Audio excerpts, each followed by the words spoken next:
Hello everyone, it's Al Nigrin, Executive Director and Curator of the New Jersey International Film Festival, back with another filmmaker interview to share with you because our 2017 New Jersey International Film Festival will be starting soon and will be running films from June 3rd to June 11th on Saturday and Sunday evenings.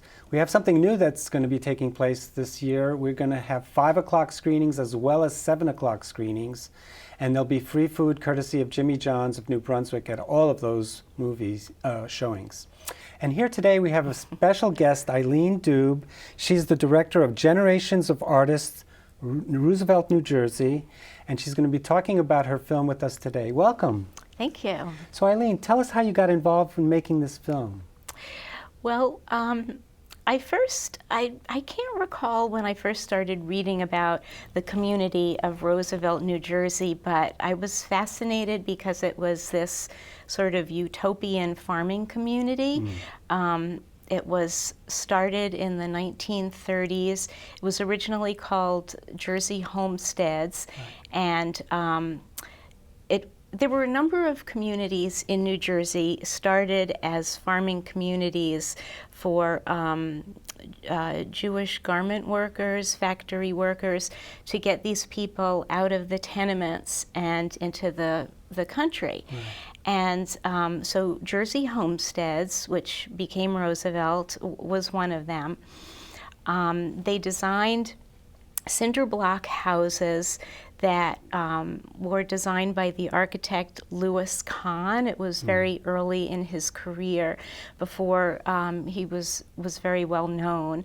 He worked with Alfred Kastner, and it was based on the Garden City principle. It was cluster housing to be a community. And in the beginning, they didn't sell the houses. They were you had to pay a fee to buy in, but then you paid. It was a very reasonable rent at the time, and they also built a factory building, and it was actually a failure because these were not farmers, and so they didn't farm very well. But when they were first developing the community, they brought in the artist Ben Shahn, who was, a very well-known artist at the time. He did covers for Fortune and Time magazine, and he worked on the Rockefeller Center mural with Diego Rivera. Right.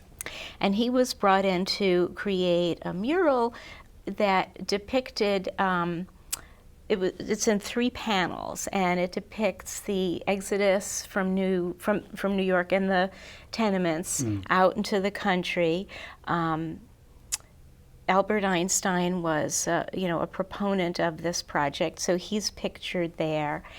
And the mural is still, it's in the Roosevelt Public School today. So this development was part of the WPA? Yes, it was. So it was during the Depression? It was during the Depression, and that's why it was, the name was ultimately changed to Roosevelt. And so Ben Shahn came and he saw the town and the houses and thought, oh, this is a nice place. I think, I'll move here. With his wife was Bernarda Bryson Shahn, also a very good artist, and they raised their family there. And then other artists came to visit them, and they like Jacob Landau and Gregorio Prestipino. And there were, writers, and so they saw, wow, this is a really nice community, and they all came to live there, and it sort of developed as this artists' community. And none of that is in my film. That's the background. Yeah, no, but I think you do focus on the artists that are working there today. Exactly, because that was, that started in the 30s and 40s, and here we are, 2017, and the children and grandchildren of the town's founders are, still there and still making art.